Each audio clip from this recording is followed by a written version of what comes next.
بسم اللہ الرحمن الرحیم۔ پیارے دوستو، آج اس ویڈیو میں ہم آپ کو ایک ایسے انسان کا دل دہلا دینے والا واقعہ سنانے جا رہے ہیں جس کی ماں نے قبر میں عذاب کا سامنا کیا۔ اس ویڈیو کو آخر تک ضرور دیکھیے گا کیونکہ ہو سکتا ہے ہم بھی انجانے میں کوئی ایسی غلطی کر رہے ہوں جو ہمیں بھاری پڑ جائے۔ میرا نام محسن ہے اور میں اپنی 1 ماہ کی بچی کو چھوڑ کر لندن چلا گیا۔ میں واپس پاکستان لوٹنے کا ذکر کرتا تو میری ماں اور بھائی مجھے اپنی مجبوریوں کی داستان سنا کر روک دیتے۔ اسی طرح 10 سال گزر گئے۔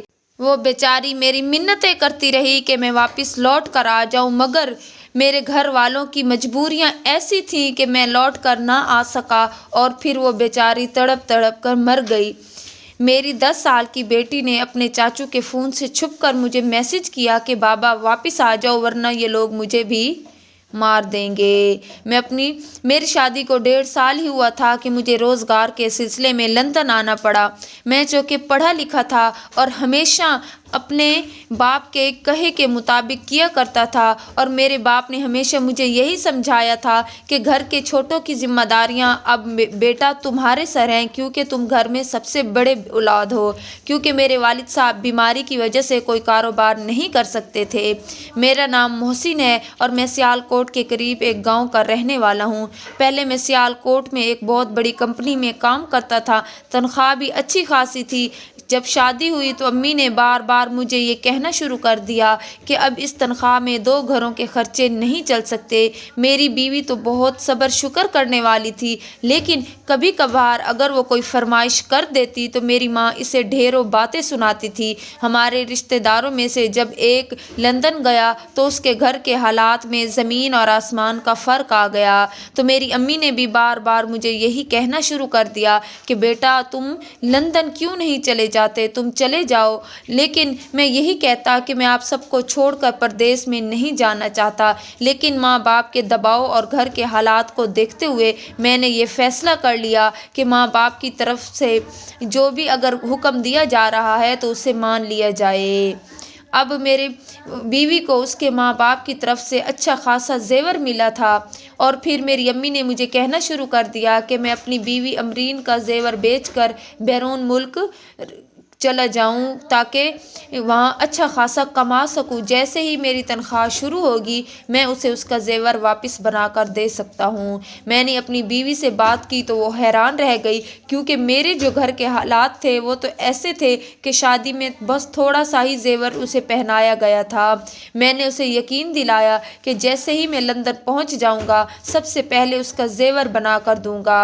اس کے 2 بھائی تھے اور وہ اکیلی بہن تھی۔ اس نے اس بات پر مجھے زیور دیا اور یہ بھی کہا کہ اس بات کا پتہ میرے بھائیوں کو کسی طرح نہ چلے، کیونکہ کسی نہ کسی طرح اگر بات میرے ماں باپ تک پہنچ گئی تو انہیں بہت زیادہ دکھ ہوگا، کیونکہ اللہ تبارک و تعالیٰ نے انہیں صرف ایک ہی بیٹی دی تھی اور اب مجھے بھی اللہ نے اولاد کی خوشخبری دے دی۔ میری ماں کا رویہ شروع سے ہی عجیب تھا، وہ میرے منہ پر تو میری بیوی کا بہت خیال رکھتی، لیکن امرین جب مجھ سے یہ کہتی کہ امی مجھے بات بات پر ڈانٹتی ہیں تو میں اکثر چلا اٹھتا اور امرین کو سختی سے کہتا کہ ہم ماں بیٹے کے بیچ میں کوئی بھی بات یا فود ڈالنے کی کوشش نہ کرے۔ امی نے ہمارے کھانے بنانے کی ذمہ داری امرین پر ہی رکھی تھی۔ اگر تھوڑی سی بھی غلطی ہو جاتی تو پھر امی اسے سختی سے ڈانٹ دیا کرتی تھیں۔ امرین کی طبیعت اکثر خراب رہنے لگی تھی اور ڈاکٹر مجھے سختی سے کہتی تھی اسے وقت پر آرام اور سکون کی ضرورت ہے، اور ساتھ ہی ساتھ مجھے بھی تلقین کرتی کہ پھل اور دودھ بھی اس حالت میں کھائے جاتے ہیں۔ لیکن میں لندن جانے کے چکر میں اس قدر الجھا ہوا تھا کہ میں نے کئی ماہ پہلے ہی سیال کوٹ کی کمپنی کو ریزائن دے دیا، پاسپورٹ اور ضروری کاغذات ایجنٹ کو دے دیے تھے۔ مجھے کسی چیز کو لانے کا کہتی میری بیوی تو امی پریشان ہو جاتی۔ اگر کبھی میں ان سے کچھ پیسے مانگنے جاتا تو مجھے امی گھر کے اخراجات کی لمبی فہرست دکھا دیتی اور ساتھ ہی یہ بھی کہتی کہ تم نے نوکری چھوڑنے میں جلد بازی کر دی ہے۔ اور جب میرے سسر کو ہمارے گھر کے حالات کا اندازہ ہوا تھا تو انہوں نے اپنی حیثیت کے مطابق اپنی بیٹی کو خرچہ پانی دینا شروع کر دیا۔ اب تو امرین بھی مجھ سے تھوڑا تھوڑا ناراض رہنے لگی تھی، چونکہ میری 3 بہنیں تھیں اور 2 بھائی تھے جن کی ساری ذمہ داری تقریباً میرے ہی کندھوں پر تھی، کیونکہ امی کا کہنا تھا کہ بہنیں بہت چھوٹی ہیں، سب گھروں میں ہمیشہ چھوٹی نندوں کی ذمہ داری بھی بہو کو ہی نبھانی پڑتی ہے۔ میری امی ماشاءاللہ خود بھی صحت مند تھی، جب بھی امرین کسی کام پر تھکنے کا کہتی تو امی فوراً کہتی کہ کسی کام کو ہاتھ مت لگاؤ، میں خود ہی کر لوں گی، اور پھر امرین بیچاری شرمندگی سے کام میں دوبارہ لگ جاتی۔ اب امرین کی طبیعت اچانک خراب ہوئی، ہم اسے لے کر ہاسپٹل گئے۔ اللہ نے مجھے بیٹی جیسی رحمت سے نوازا۔ میں اور میری بیوی اپنی بیٹی کو دیکھ کر بہت خوش تھے، لیکن امی نے یہاں بھی یہ کہا کہ ہمارے خاندان میں تو سب سے پہلا بیٹا ہی ہوتا ہے۔ ہم میاں بیوی ان کی یہ بات سن کر چپ ہو گئے۔ امرین کے ماں باپ بھی ہاسپٹل میں موجود تھے۔ امی جلد ہی واپس گھر چلی آئی۔ خیر، میں نے گھر آ کر اپنی حیثیت کے مطابق مٹھائی بانٹی اور اپنی بیٹی کا نام فاطمہ رکھا۔ میری بیٹی بہت پیاری تھی۔ جب فاطمہ 1 ماہ کی ہوئی تو میرا ویزا آ گیا۔ روانگی کے دن نزدیک آ رہے تھے اور میرا دل تو جیسے اندر ہی اندر پریشان ہوتا جا رہا تھا۔ میرا دل ہی نہیں چاہ رہا تھا کہ میں اپنی اتنی چھوٹی سی بیٹی اور بیوی کو چھوڑ کر اتنی دور پردیس چلا جاؤں۔ پھر ماں باپ کی طرف دیکھتا اور بہن بھائیوں کی طرف دیکھتا تو یہی سوچتا کہ چلو کوئی بات نہیں، میں سب سے بڑا ہوں، سمجھتا ہوں کہ 2-3 سال میں ہمارے گھر کے حالات بدل جائیں گے۔ اب تو میری بیوی ہر وقت اداس رہتی تھی۔ پھر روانگی کا وقت آن پہنچا۔ میری ماں اور بھائی مجھے سب ایئرپورٹ چھوڑنے کے لیے آئے تھے۔ میری بیوی بھی ساتھ آنا چاہتی تھی، لیکن میری ماں نے یہ کہہ کر اسے روک دیا کہ اسے اور بچی کو دیکھ کر مجھے بیرون ملک روانگی میں مشکل ہوگی، تو اس لیے اسے اپنی بچی کے ساتھ گھر میں ہی رہنا چاہیے۔ مجھے امی کی یہ بات بہت کڑوی لگی تھی۔ اپنی بیوی کو کمرے میں جا کر گلے سے لگایا، لیکن میں نے کبھی یہ نہیں سوچا تھا کہ میں اسے دوبارہ زندہ نہیں دیکھ پاؤں گا۔ میں نے اپنی چھوٹی سی بیٹی فاطمہ کو پیار کیا اور پھر اپنے گھر سے باہر نکل آیا۔ جیسے ہی میں گھر سے نکلا تو میری بیوی بہت افسردگی کے ساتھ دروازے پر کھڑی تھی اور اس وقت تک میری طرف ہاتھ ہلاتی رہی جب تک ہم گلی کا موڑ مڑ کر سڑک پر نہیں چلے گئے۔ ماں باپ اور بہن بھائیوں کی دعاؤں کے ساتھ میں لندن آ گیا۔ یہاں میرے لیے پہلے ہی نوکری کا انتظام کر دیا گیا تھا۔ سیالکوٹ میں مجھے 50,000 تنخواہ ملتی تھی، اب یہاں مجھے پاکستانی 1.5 لاکھ ملنا شروع ہو گئے تھے۔ کام بہت سخت تھا، لیکن میں دل لگا کر کام کرتا رہا۔ کام کے ساتھ ساتھ ہی مجھے کمرے میں موجود دوسرے لڑکوں کی طرح اپنی باری پر کھانا بھی بنانا پڑتا تھا، کپڑے بھی دھونے پڑتے تھے، اور اس وقت مجھے گھر کی شدت سے یاد آیا کرتی تھی۔ میں باقاعدگی کے ساتھ گھر فون کرتا تھا، سب سے میری بات ہو جاتی۔ ویڈیو کال پر اپنی بیٹی کو بڑا ہوتے دیکھ رہا تھا اور میری ماں ضرورتوں کی ایک لمبی لسٹ مجھے سنا دیتی تھی۔ میرے بھائیوں کی تعلیم بھی جاری تھی اور گھر میں تھوڑی تھوڑی تبدیلی آنا شروع ہو گئی تھی۔ میرے ابا بھی سفید کاٹن کا جوڑا پہن کر پورے گاؤں میں بڑے ٹھاٹھ کے ساتھ سینہ چوڑا کر کے گھوما کرتے تھے کہ میرا بیٹا باہر کے ملک کما رہا ہے۔ جب میں پوچھتا کہ وہ تنخواہ میں سے کچھ بچا تو رہی ہیں تو یہ بات سنتے ہی میری امی شروع ہو جاتی کہ بیٹا، کیا تمہیں اپنی ماں پر بھروسہ نہیں؟ کیا میں تمہارا ایک ایک پیسہ سوچ سمجھ کر خرچ کرتی ہوں، تمہاری بیوی اور بیٹی کی بھی ساری ضرورتیں پوری کرتی ہوں؟ اور پھر مجھے امی نے یہ کہنا شروع کر دیا کہ تمہاری بہنوں کے جہیز کے لیے ابھی سے کوشش کرنا شروع کر دی ہے، تبھی شادی کے روز کام آئیں گی۔ میں نے بہت کوشش کی کہ میری ماں میری بیوی کو الگ سے موبائل فون لے کر دے، لیکن میری ماں ہمیشہ یہی کہہ دیتی کہ عورتوں کو تو عادت ہوتی ہے مردوں کو پریشان کرنے کی، ذرا سی بات ہوگی اور وہ تمہیں پریشان کر دے گی، تم ایسا مت کرو، ہم لوگ اس کا بہت دھیان رکھتے ہیں۔ اب تو مجھے لندن میں 3 سال ہونے والے تھے۔ مجھ سے چھوٹا بھائی جو اس وقت میٹرک کا طالب علم تھا، اس نے پڑھنے سے انکار کر دیا اور ساتھ ہی ساتھ یہ ضد بھی باندھ لی کہ اسے زمینوں کا شوق ہے۔ جب مجھ سے فرمائش کی گئی کہ میں اسے زمینیں لے کر دوں تو اس کی فرمائش سن کر میں حیران رہ گیا، کیونکہ میں تو اپنے پاس ضروری خرچ رکھ کر ساری تنخواہ گھر بھیج دیتا تھا۔ امی نے مجھ سے کہا کہ مجھے کوشش کرنی چاہیے کہ میں تھوڑی سی بچت کر کے پیسے بنا لوں اور کچھ بڑا گھر بنانا شروع کر دوں، کیونکہ اب دن رات کی بڑھتی ہوئی مہنگائی میں اس تنخواہ میں گھر کے اخراجات اور بچوں کے خرچ پورے کرنا ان کے بس کی بات نہیں رہی۔ ساتھ وہ یہ بھی کہتی کہ تمہاری بیوی الگ سے خرچہ مانگتی ہے اور یہ घर जो है वो कमाई से चलता है। अब तुम अपनी बीवी पर ज़रा सख्ती करो और उसे एहसास दिलाओ कि उसे तुम्हारा एहसास नहीं है, बल्कि वो तो तुम्हारे बातों को फ़र्ज़ समझ ले। कई बार अम्मी की बताई हुई बातों की वजह से मैं अमरीन से लड़ पड़ता और फिर कई कई रोज़ मेरी उससे बात भी नहीं होती थी। अब तो अम्मी ने मुझसे मेरी बीवी की बात करवानी भी छोड़ दी थी। अक्सर वो कह देती कि अमरीन सो रही है, या मैं फ़ोन बंद कर देता। मेरी माँ का कहना था कि तेरी बहन काम कर लेती है। मैं उनकी ये बातें सुन सुनकर गुस्सा पालता रहा। मुझे यकीन नहीं होता था कि अमरीन इतनी ज़्यादा बदल सकती है। कभी अम्मी कह देती कि अब तुम्हारी बीवी अपने मायके गई हुई है, तो मैं इस बात पर अम्मी से नाराज़ हो जाता कि उन्होंने मेरी इजाज़त के बगैर उसे मायके क्यों जाने दिया है। और जब मैं उसके भाई को कॉल करने की बात करता तो मुझे अम्मी अपनी कसम दे देती और कहती कि बेटा तुम उसे वहाँ परेशान मत करो, वरना तुम्हारे ससुराल वाले क्या सोचेंगे कि हमने उनकी बेटी को इतना धमका कर रखा हुआ है। दिन रात की मेहनत ने अब मुझे निचोड़ना शुरू कर दिया था। अब मैं बदमिजाज भी बनता जा रहा था। मैंने गुजारा करना शुरू कर दिया। मुझे लगता था कि मेरे पैसों में अम्मी बचत करके जमा कर रही हैं और कुछ ही सालों में इतना वो पैसा जमा हो जाएगा कि मैं लंदन छोड़कर वापस पाकिस्तान चला जाऊंगा और वहां जाकर कोई मुनासिब सा कारोबार करूंगा। ये बात मैंने अपनी माँ से की तो वो हैरत से कहने लगी, बेटा फ़िलहाल तो सिर्फ तुम्हारे भाइयों की तालीम और तुम्हारे बाप का इलाज ही पूरा हो पा रहा है, फिर तुम्हारी बीवी और बेटी का खर्चा भी है। तुम कोशिश करो अब कोई दूसरी नौकरी ढूंढो। मैं ये सुनकर बहुत परेशान हो गया। अब मेरे दोस्त अहबाब मुझे बड़ा समझाते थे कि मुझे अपने घर वालों पर इतना भरोसा नहीं करना चाहिए, लेकिन मैं शुरू से ही अपनी अम्मा और अब्बा के सामने कभी ज़ुबान नहीं चलाया करता था। जैसे तैसे भी थी, लेकिन अब तो मैंने अब उससे भी बेहतर नौकरी ढूंढ ली। यहाँ पर मेरी तनख्वाह 2 लाख के करीब थी। मेरे दोस्त तनख्वाह मिलने के बाद अच्छे अच्छे होटलों में खाना खाने के लिए चले जाते हैं और मैं ज़्यादातर वक्त अपने कमरे पर गुजारता था। अमरीन ने अपने भाई से कहकर अलग से मोबाइल ले लिया और जब अलग बैठ कर बात करने की कोशिश करती तो कोई न कोई उसके पास बैठ जाया करता था। इस पर वो सिर्फ यही कह पाती कि मैं पाकिस्तान वापस आ जाऊँ, यहाँ पर अब सब कुछ है, घर भी ठीक ठाक चल रहा है और यहाँ पर ही कोई नौकरी ढूंढ लूँ। जब मैं ये बात अपनी अम्मी से कहता तो ये सुनकर वो गुस्से में आ जाती और फिर रोने बैठ जाती कि बेटियां जवान हो रही हैं, उनकी भी शादियां करनी हैं, अपने भाइयों को देखो। मुझे जब ख्याल आता कि अगर वो आखिर वो कब किस काम धंधे में लगेंगे, ये कहकर वो मेरा दिल ही तोड़ देती कि अभी वो छोटे हैं। घर में हर तरह की सहूलत हो गई थी। मैं चाहता था कि नया मकान भी बन जाए, लेकिन अम्मा चाहती थी कि पहले बहनों की शादी हो जाए और एक बार भी मैं पाकिस्तान वापस नहीं जा सका। वक्त बहुत तेज़ी से गुजरता गया। अब तो मेरे बालों में सफ़ेदी उतरने लगी थी और जो वक्त से पहले मुझे बूढ़ा करने लगी थी।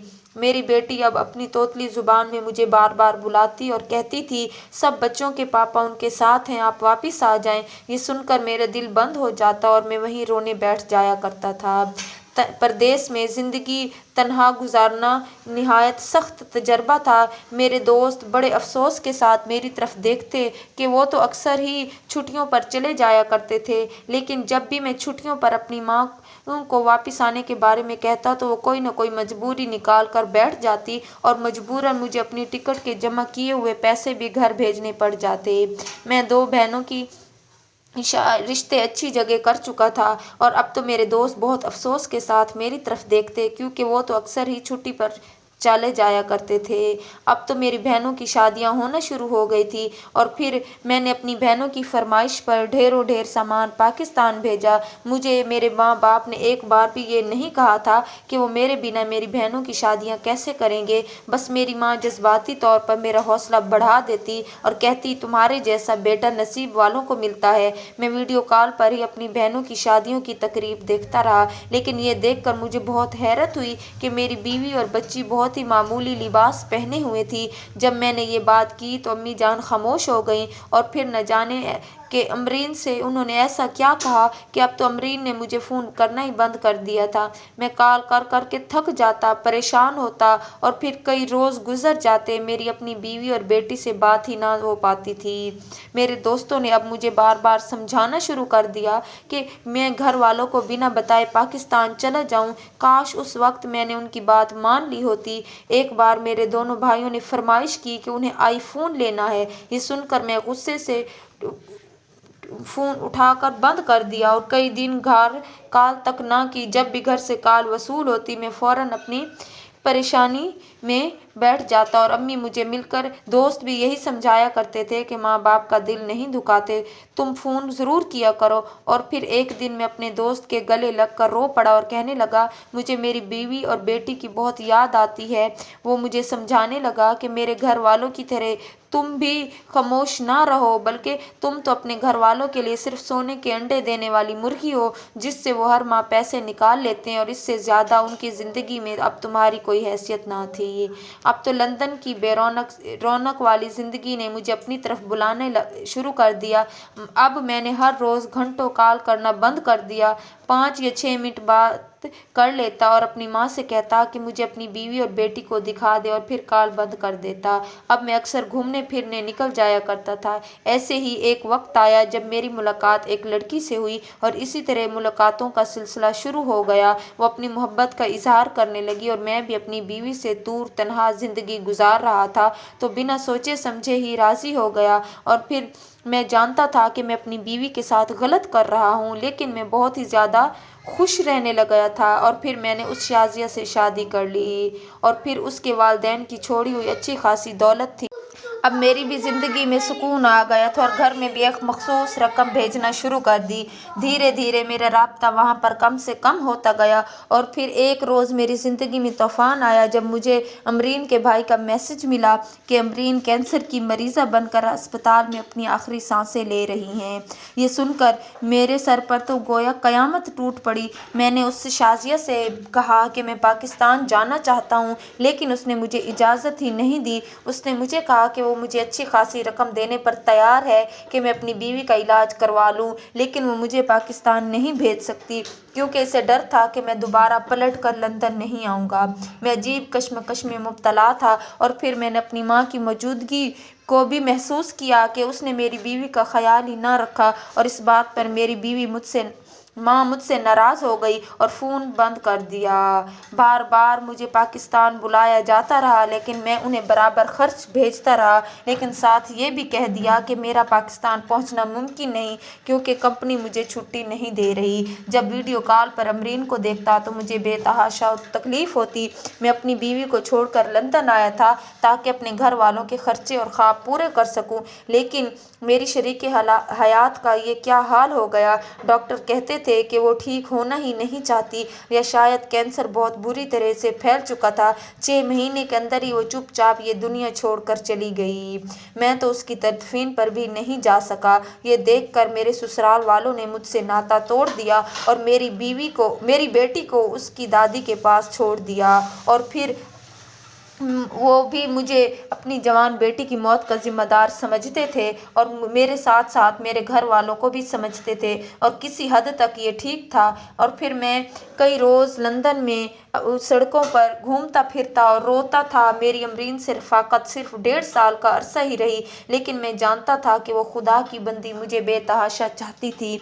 मुझे कई साल हो गए चुके थे। अब मेरी मजबूरी बन गई थी कि अपने घर फ़ोन करना, क्योंकि मेरी बेटी अब मेरे माँ बाप और बहन भाइयों की रहमो करम पर थी और इस बात का उन्होंने बेतहाशा फ़ायदा उठाया था।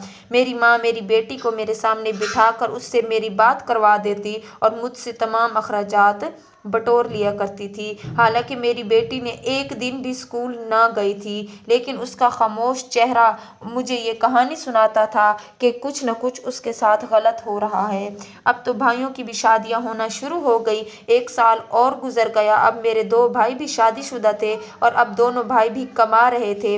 मैं शाजिया का कारोबार संभाल रहा था और वो मुझे मुकर्रर की हुई तनख्वाह दे देती और साथ ही कुछ रकम मुझे मेरी बच्ची के लिए भी देती थी।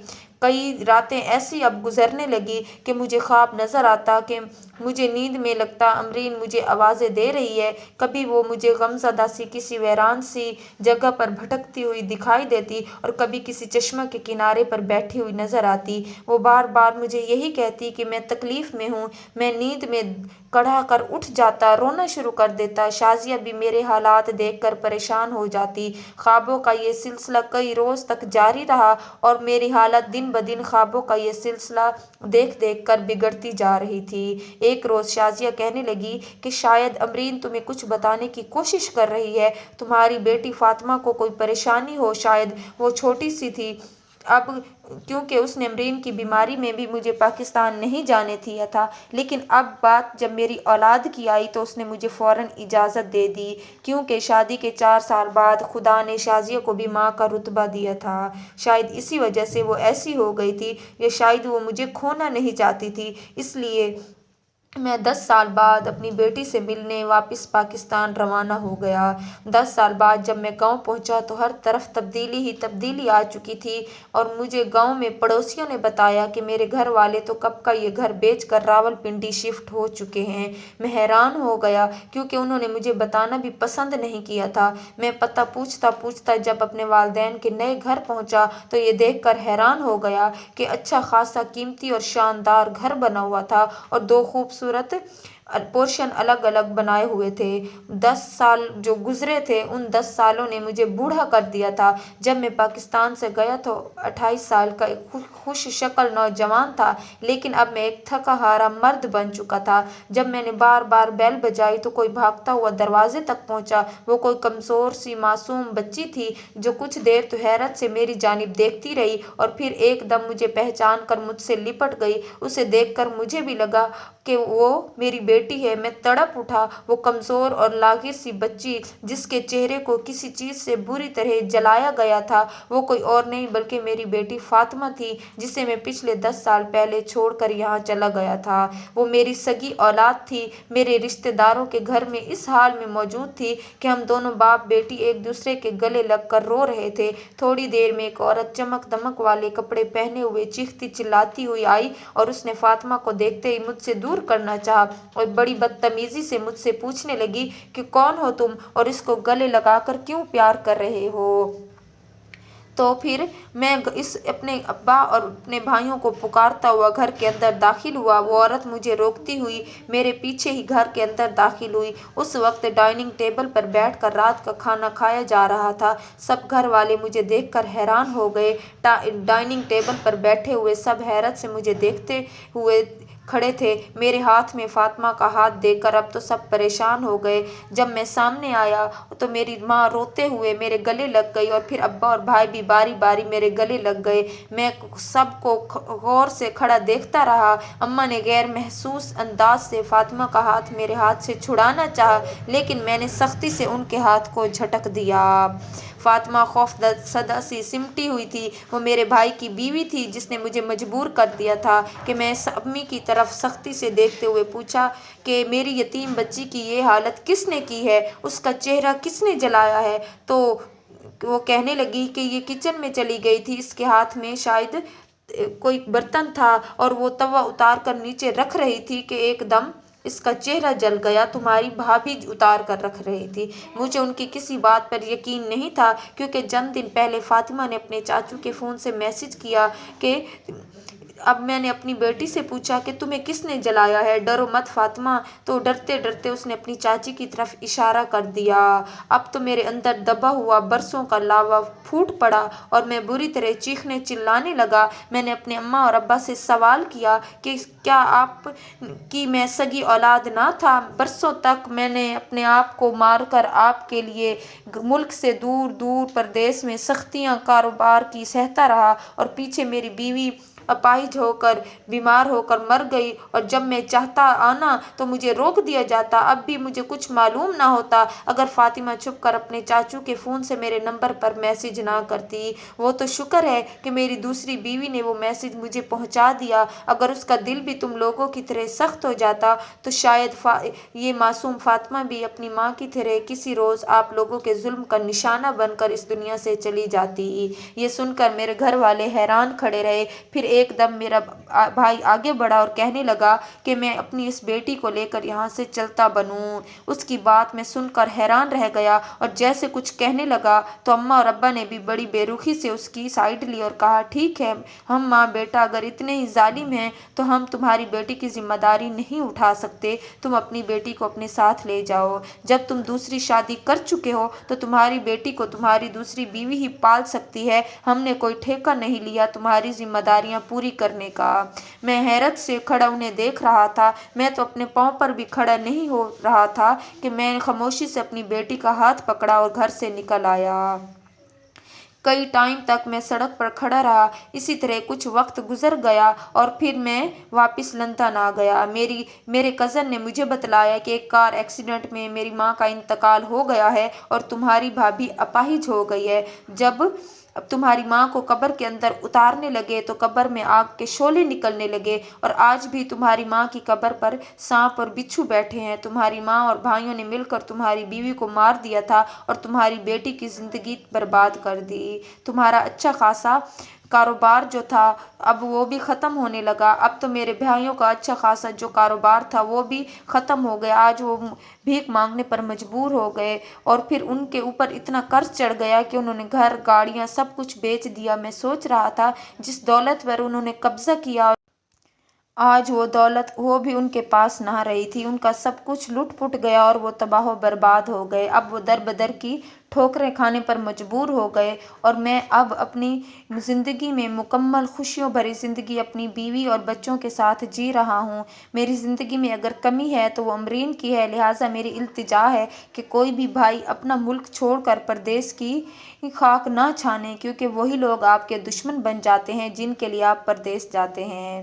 آپ اپنی بیوی اور بچوں کا خیال رکھیں، آدھی روٹی کھا لیں لیکن اپنی بیوی اور بچوں کو بھی بے سہارا چھوڑ کر پردیس نہ جائیں۔ اللہ تعالیٰ سے دعا ہے کہ اللہ تعالیٰ سب کو اپنے حفظ و امان میں رکھے۔